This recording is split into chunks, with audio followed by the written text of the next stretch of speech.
እግዚአብሔር አምላካችን የተመሰገነ ይሁን።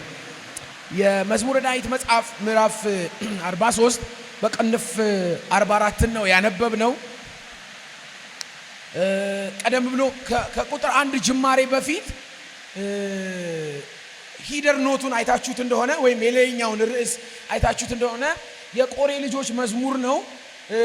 ይሄን መዝሙር የዘመሩት በጣም በትልቅ ሐዘን፣ በጣም በትልቅ እስራት፣ በጣም በትልቅ በጠላት ከበባ ውስጥ በነበሩ ጊዜ የዘመሩት መዝሙር ነው። ጸሎትም ነው።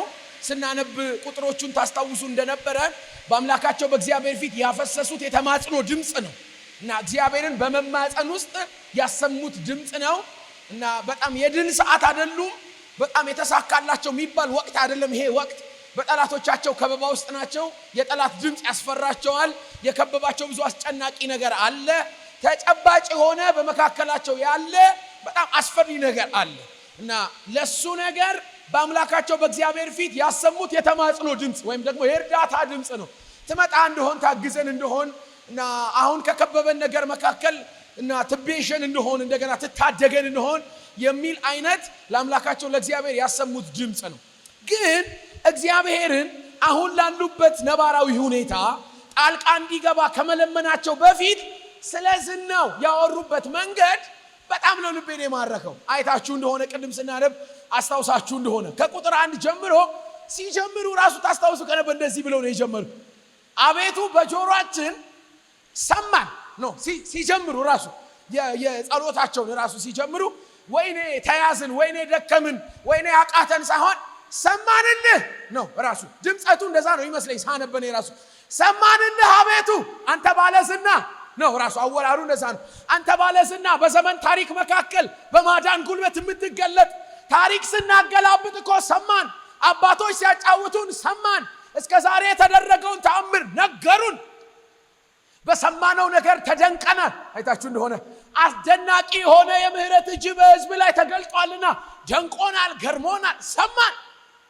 አይደንቃችሁም? ከዛ ምን ብለው እንዳወሩ ታስታውሳላችሁ? አባቶቻችን በዘመናቸው በቀድሞ ዘመን አባቶቻችን በዘመናቸው ከዛ በቀድሞ ዘመን የሰራኸውን ስራ ነገሩ። አባቶች የሉም። በአባቶች ዘመን የሰራኸው ስራ ግን አሁንም ትኩስ ነው፣ ይወራልሃል። ዘመናቸው አልፏል። ዘመን ያላለፈበት ድንቀኛ እጅህ ግን ዛሬም ይወራል። እነሱ የሉም። በእነሱ መካከል የሰራኸው ስራ ሰማን። እኔ እግረ መንገድ ልመርቃችሁ ነው። ልጆቻችሁ ስለናንተ ሲያወሩ ቀድመው የሚያወሩት የእግዚአብሔርን የማዳን ስራ ይሁንላል። ይወራ እግዚአብሔር በእናንተ ተራ። ምናልባት ማትኖሩበት ዘመን ቢሆን ምታልፉበት ጊዜ ቢሆን ስማችሁ ሲነሳ የአምላካችሁ በጎ ማዳን ይነሳ። ሰማን ሰማን። በአባቶቻችን በቀድሞ ዘመን በዘመናቸው ያረከው በእኛ ዘመን ሰማን። ምን አይነት ድንቀኛ አምላክ ነህ! እንዴት ያለ ልብን የሚያሞቅ እንዴት ያለ ብርሃን ያለበት ቃል ሰማን። አባቶቻችን ላይ ያደረከው። እሺ ምን ሰማችሁ? እጅ አሕዛብን አጠፋች። ታስታውሱ ከሆነ ቁጥር 2 ላይ እጅ አሕዛብን አጠፋች፣ እነርሱን ተከልካቸው። ይሄ ማለት በቁጥር 2 የተያዘው ስንኝ ቁጥር 2 በጣም ትንሽ አንቀጽ ነው የምትመስለው። ታሪኩ ሰፊ ነው። አሕዛብን አጠፋ፣ ሕዝብህን ተከልክ። ምናልባት የ40 ምናምን ዓመት ታሪክ ነው። እንዴት ታስታውሱ ከነበረ እግዚአብሔር ሕዝቡን ከግብፅ ባርነት ነፃ ካወጣ በኋላ ከፈርዖን እስራት ከፈታቸው በኋላ በምድረ በዳ ታስታውሱ እንደነበረ ቀን በደመና አምድ ሌት ላይ በእሳት አምድ እየመራ ከነዓን ሊያደርሳቸው የ40 ምናምን ዓመት ልዩነት አለ። ታስታውሱ ከነበረ አሕዛብን እየነቀለ ነው በየመንገዱ ያሻገራቸው። ማይነኩ የሚመስሉ ማንም በኃይል ሊጥላቸው የሚችል የማይመስል አስፈሪ የተባሉ 7 ነገስታት ታስታውሷቸው እንደሆነ እነ ኬጢያውያን፣ እነ ያቡሳውያን፣ እነ ፌሪዛውያን፣ እነ ኤዋውያን የተቀመጡ የኤናቅ ልጆች እነ ኔፍሌም በየቦታው ያሉ የተመሸገ ከተማ ከባድ የሆነ አጥር የነበራቸውን ነቀልክና ሕዝብህን ደግሞ ሰማን ብሎ መጤ ሕዝብ አይደለም። በቃ ይሄንን ነው ልናገር የመጣሁት። ዝም ብሎ ብቅል ያለ ሕዝብ አጋጣሚና እድል ተገጣጥሞለት ነገር ቀሎለት የመጣ ህዝብ አይደለም። እጅ በመካከል ገብቶ ሀሹ ሰማን ምን አረገ? እጅ አሳ ምን አጠፋ? ከዛስ ህዝብን ተከልክ። ይኸውላችሁ እንዳልኳችሁ በዚህ ሁለቱ መሃል በነቀልክና በተከልክ መሃል ፕሮቪደንስ አለ፣ ፕሮቴክሽን አለ፣ የእግዚአብሔር ፕሬዘንስ አለ። እነዚህ ሶስቱ ሳይጓደሉ አቅርቦት አለ፣ ጥበቃ አለ፣ ከዛ መገኘት አለ። የማያውቁት ማንም ሄዶበት ማያውቀውን መንገድ ለመጀመሪያ ነው ያስጀመራቸው። ከሱ የሚቀድም ማንም ስላልነበር ከፊት እየቀደመ ሰማን። አንተ ባለዝና እኔ ወደዋለሁ ይሄን ቃል። አንተ ድንቅ አድራጊ ሰማን። አሕዛብን አጠፋ፣ ህዝብህን ተከልክ፣ እነሱን አሰቃያቸው፣ አሳደድካቸው። ምን አይነት ጦረኛ ህዝብ አግኝቶ ነው እግዚአብሔር? ምን አይነት ሰይፍ የታጠቀ ህዝብ አግኝቶ ይሆን? ቀስት እንዴት የሚወረውሩ እንዴት አይነት ቴክኒካል የሆኑ ሰዎች አግኝቶ? አረ እንደሱ አይነት ሰዎች የሉም ጭራሽ በህዝቡ መካከል። አንድም ሰይፍ የሚመዝ የለም። አንድም ጦር የያዘ አረ እንደሱም አይነት ታሪክ የላቸውም። ለ400 ዓመት የተሸጋገረ የባርነት ታሪክ ነው ተሸክመው የመጡት እንጂ ሰው ፊት ቆመው መከላከልም መጣላትም አይችሉም። ታዲያ በሰይፋቸው ምድርን አልወረሱም። እቅጭቅጩ ነው እያወሩ ያሉት እነዚህ የቆሬ ልጆች። በሰይፋቸው ምድርን አልወረሱም። ቁጥር 3 ነው እያነበብክ ያሉት። ክንዳቸውም አላዳናቸውም። ታዲያ ማግዞት ይሆን እግዚአብሔርን? እነሱ ካላገዙት፣ ሰይፍ ካልመዘዙ፣ ጦር በእጃቸው ከሌለ፣ ድል የሚያመጡበት አይነት ጥበብ ከሌላቸው ከማጋ ወገነ እግዚአብሔር? ከማጋ ተወዳጀ? አረ ማንም። ታዲያ ምን ሆነ? ቀኝህ ክንድህ የፊትህ ብርሃን ነው እንጂ በቃ ይህንን የመጣሁት ቀኝህ ክንድህ ደግሞስ የፊትህ ብርሃን እንዴት ሲባል የዚህ ሁሉ ማሰሪያ ወደሃቸዋል። ታስተውላላችሁ? ቁጥር 3 መዝጊያው ወደሃቸዋል።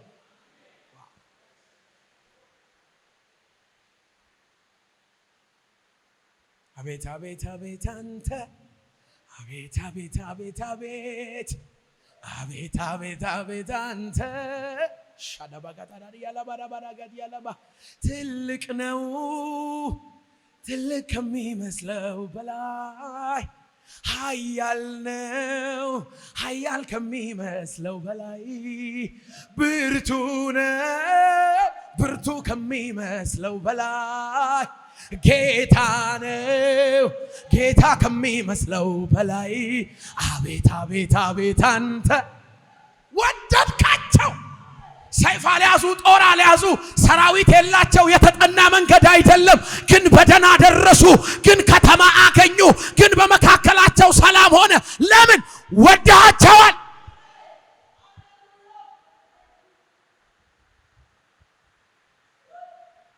እሺ በምና እንዴት ነው ያጨረሱት? ፊቱስ ቀኙ የት ሄዶ? ቾንያ ኮታራባስ የእግዚአብሔር የሃልወቱ ብዛት የፊቱ ብርሃን የከበበበት መንደር ምንም አይነት የጠላት ሰራዊት ቢመጣ በድል ተሻግረት አልፈዋል። ዋንስ የእግዚአብሔር ብርሃን ከመጣ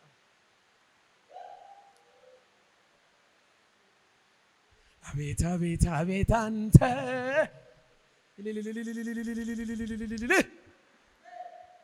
በሰይፋቸው ምድርን አልወረሱ፣ ክንዳቸውም አላዳናቸው። ታዲያ ቀኝ ማለት ታውቃላችሁ፣ የኃይል ምንጭ ማለት የኃይል ዋና። በጣም ለዚህ ምስኪን ህዝብ ለተጠቃ፣ ለማይጠቅም፣ ለማይረባ አድናችሁት ይጠቅመኛል ብላችሁ ለማታስቡት 400 ዓመት በባርነት ለደከመ፣ ጀርባውና ፊቱ በጅራፍና በፀሐይ ለከሰለ፣ በህዝቡ መካከል የተጠላ ለሆነ፣ አንድ ደና የድል ታሪክ ለሌለው ህዝብ የእግዚአብሔር የሆነ መልአክ አይደለም የመጣው። ቀኝ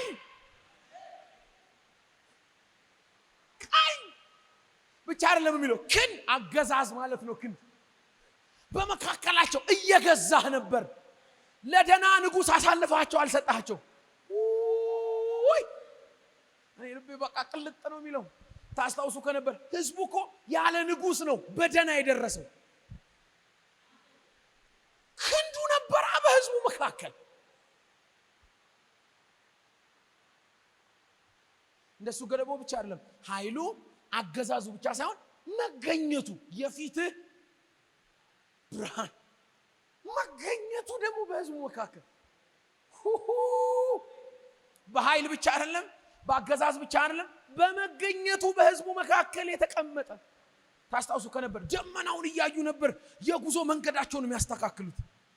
ታስታውሱ አቅጣጫ ጠቋሚያቸው ወይዘሩ አልነበረም። ዝናብ ሲሆን አይደለም የሚቆሙት፣ ደመና ከቆመ መገኘት የከበበበት ሰፈር።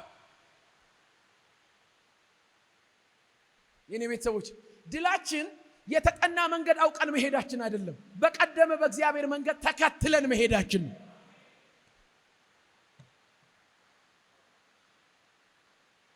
በጣም ቆንጆ መንገድ በጣም ጥሩ ነው፣ ቆንጆ ነው። እንደዛ ብንሄድ ባንደክም ምናምን ቆንጆ ነው። እግዚአብሔር ከሌለበት ግን ጥሩ መንገድ አያደርስም። በጣም የተጠና መንገድ ስትራቴጂክ የተባለ መንገድ አያደርስም። የእግዚአብሔር የመገኘት ብርሃን በሌለበት መኖር በጣም ከሌት ይከብዳል። ድቅድቅ ጨለማ ነው። ነፍስን ይወጋል ጨለማው። ለመንገድ ብቻ አይደለም ለመኖር ያሰጋል። እግዚአብሔር የሌለበት ቀን እግዚአብሔር ባለበት ሌት መሄድ ግን ድል አለው። የፊቱ ብርሃን በከበበበት መገኘት ምንም ጨለማ ያሰጋችሁ።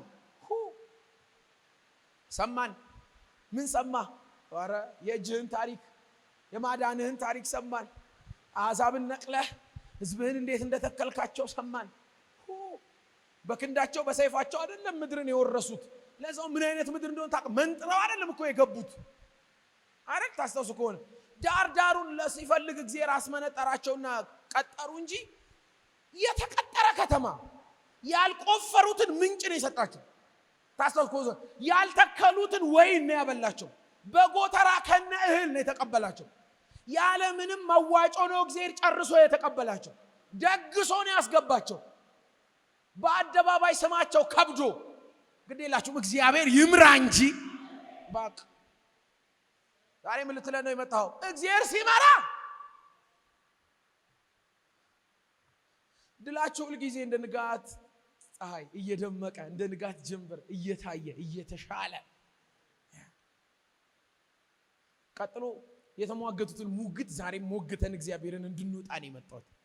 ሰማን አንተ ባለዳ አይደለህም፣ ደክመህ አታውቅም፣ ህዝብህን እንዲህ ነው የመራው። አሁን ግን እኛን ነው በቃ ጸሎቱ ይሄ ነው።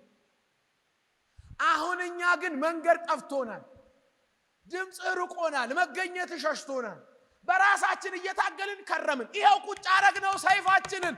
ታውሳውሱ እንደነበር መዝሙረኛ በቃ እኔ በሰይፌ አልታመንም፣ ክንዴም አያድነኝም፣ ይልቁንስ በአምላካችን በእግዚአብሔር እንከብራለን። እንመለሳለን ወደ ድሮ ድላችን። ከፍጥረት ጅማሬ እስካሁን ድረስ ለአማኝ በእግዚአብሔር ስም ለተጠራ ህዝብ ድሉ እጁ ላይ ያለው ምናምን ጡንቻና ኃይል አይደለም፣ በእግዚአብሔር ዙፋን ፊት ያለው የተሰበረ ልብ ብቻ ነው። አልተቀየረም፣ አልተሻሻለም መርህ። በቃ ይሄንን ልል የመጣው ያልተሻሻለ መርህ አለ። ከፍጥረት ጀምሮ እስከ ዛሬ ድረስ በድል ለመጨረስ በአምላክ በእግዚአብሔር ፊት ዝቅ ማለት ብቻ ነው አማራጭ ያለው መንገድ፣ ሌላ የለውም። ይኸው ሞከሩ ህዝቦች፣ ለጠላቶቻቸው ታልፈው ተሰጡ። እጃቸውን አነሱና አይ እንደ አባቶቻችን አሉ። በአባቶቻችን ዘመን እንደሰራው እንደዛ ፊትህ ያዋጣናል፣ ቀኝህ ያዋጣናል፣ ክንድህ ያዋጣናል። ያላንተ መገኘት ምንችል ምን ደፍር ሰዎች አይደለንም። እኔ ቤተሰቦች ታመን ዝም አንበል። በቃ ይሄንን ልል የመጣው ጸጥ ብሎ ድምፁ በሌለበት በጣም ደስ ጥሩ አይደለም። ሀቅቶናል ማለት ያዋጣል። የጤነኝነት ግማሽ መንገድ ነው አሞኛል ማለት። ልክ እንደ ቆሬ ልጆች ብንጸልይ አይሻልም ወይ? ይሄ ባለዝና አምላክ ነው የኛ አምላክ። ጀማሪ አይደለም የተከተልነው። እኛ ስንጀምር አብሮን የጀመረ አምላክ አይደለም። ከፍጥረት ጀምሮ ሰማይን በመደገፍ ያልተጠረጠረ፣ ምድርን በማጽናት ያልታማ፣ ዓለማትን ገጥሞ በመያዝ ፍጥረትን በመመገብ ያልታማ አምላክ ነው እየተከተልን ያለ ነው። እኛ ተራ ሚደክም እጅ የለው፣ ሚታማ ስም የለው። አልተለወጥኩ ይላል እኮ እግዚአብሔር ታስታውሱ ከነበር። ስለዚህ ቦታ የቀየርን እንዳይሆን ሰፈር ለውጠን እንዳይሆን ከሚሰራበት ዓለም ወጥተን እንዳይሆን ብንጮህ ያዋጣናል ልል ነው የመጣሁት ዛሬ። አውቃለሁ የፈውስ ፕሮግራም ነው። ነፍስ ስትፈወስ ሞር ጥሩ ነው። በጣም እንዲህ ብንፈወስ ቆንጆ ነው። አድነኝ ማለት መቻል አለብን ቤተሰቦቼ። በቃ በእግዚአብሔር ቃል ምክር ነው የቆምኩት። ለኔም ለእናንተም ነው ሙግቱ። ልክ የቆሬ ልጆች እንደ ጮት አይነት ጮት ያዋጣናል። ለመዳን ያለን አማራጭ መጮህ ነው። በእግዚአብሔር ዓለም የእግዚአብሔርን እጅ ጎትተን አናመጣው። ካልፈቀደ ሩቅ ነው። ሲወድ ነው ልባችን የገባው። ጎትተን አላመጣ ነው። በግድ የሚመለክ እግዚአብሔር የለም። በግድ የማዳን እጅን ዘርጋ አንለውም። ሼም ይዞት አይመጣም። ያለ ፈቃዱ ሚሰራ አይደለም። ግዴላችሁም ባለዝና አምላክ እያመለክን በድካም መንገድ እንዳንሄድ። ባለድል አምላክ እያመለክን ታላቅ አምላክ እያመለክን ዝነኛ ኃይለኛ ስሙ እንደሚፈስ ዘይት የሆነ ስሙ በተጠራበት ድልና ስኬት የሚመጣለት አምላክ እያመለክን በፍርሃት ቀጠና ኖረን እንዳንጨርስ እድሜያችንን። ታዲያ ምን እናርግ? ይኸው የቆሬ ልጆች የጮቱን ጮት እንድገም፣ እንመለስ። በቃ ሰይፍ እንጣል። አንዳንድ ሰይፎቻችን ለማሸነፍ ይመስሉናል። ያሸነፉን እነሱ ናቸው። የያዝናቸው ሰይፎች ለመግደል ለመጥፋት የሆነ መንገድ ለመክፈት ይመስለናል። በፍጹም አልቻልንም። መንገድ የዘጉብን እነሱ የእጃችን ላይ ያሉ ሰይፎች ናቸው። ምንም ቢበረታ የሰው ጥበብ የእግዚአብሔርን መንገድ አያቀናም። በእግዚአብሔር መንገድ ለመመራት በቃ የዋህ መሆን ነው፣ እጁ ላይ መውደቅ ነው። በምድረ በዳ ሲሄዱ እግዚአብሔር ከቀደመ ተመክቷቸው ይሄዳሉ።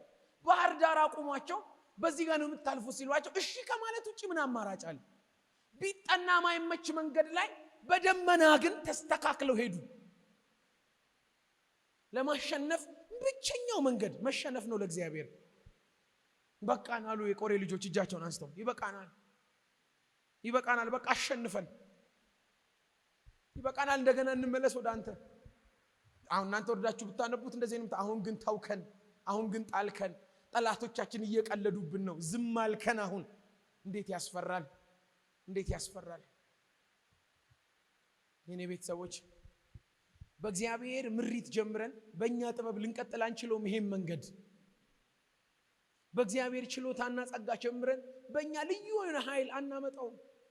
በእግዚአብሔር የተጀመረ በእግዚአብሔር ነው የሚያልቀው። አሁን እንደ ህዝብ ተረጋግተዋል። እንደ ህዝብ ሀገር ሰጣቸው። እንደ ህዝብ ንጉሥ ተሰጣቸው። እንደ ህዝብ ሰራዊት ቆመ። እግዚአብሔርም ያስፈልጋል መሰላቸው።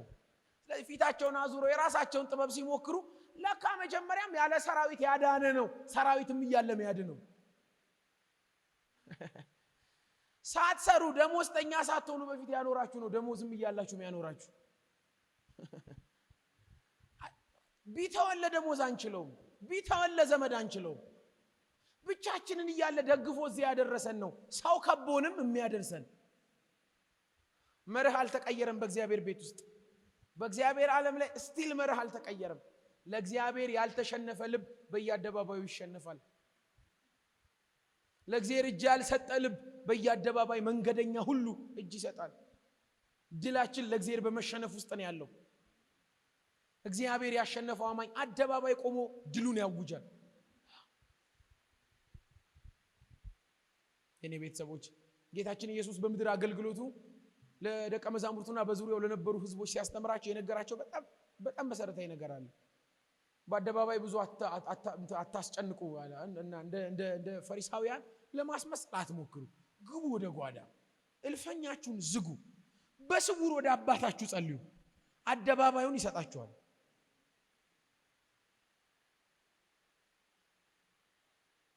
ፊቱን በመፈለግ ነው ሞገስ ያለው። ፊቱን በመፈለግ ነው ድል ያለው። ካልሆነ አንችለውም።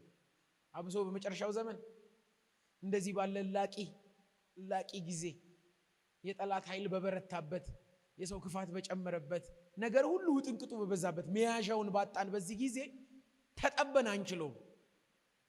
ለእግዚአብሔር ሰጥቶ ማረፍ ያዋጣል። ፊቱን እንፈልግ ልል የመጣሁት ፊቱን እንፈልግ፣ እንመለስ ወደ መጀመሪያው። ተሐድሶ መቀጠል አዲስ መፍጠር አይደለም፣ ወደ መጀመሪያው መመለስ ነው።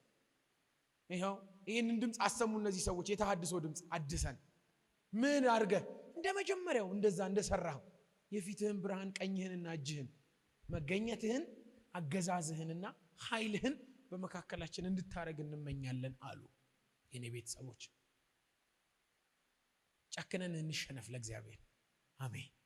በጣም ከታገልንበት መንገድ መሃል እጃችንን እናውጣ። በቃ አንፈልግም እንበል። ለሰልፉ አለቃ እንስጡሉን። ይቀድመናል። ብዙ ድል አለው እሱ።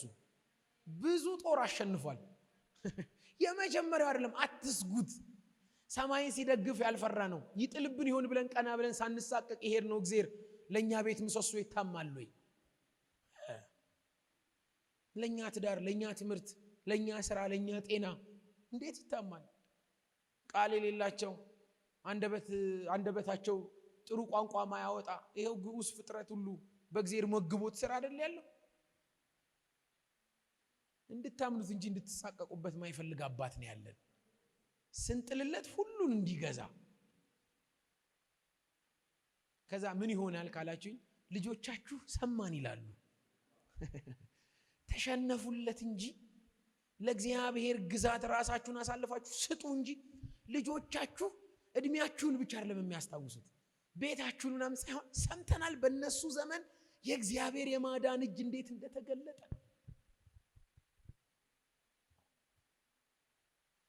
ለእግዚአብሔር የተሸነፈ ልብ በየአደባባዩ ያሸንፋል።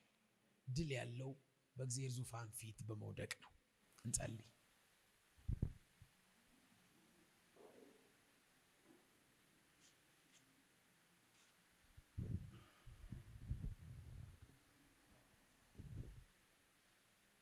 ሃሌሉያ ሃሌሉያ። በጣም ትንሽ ደቂቃ ነው የምንጸልየው። እናንተ ግን ቀድማችሁ 1-2 ደቂቃ እንድትጸልዩ እድል ልስጣችሁ። ሌቫ ኮፕራዲያ ቫና ካታራዲ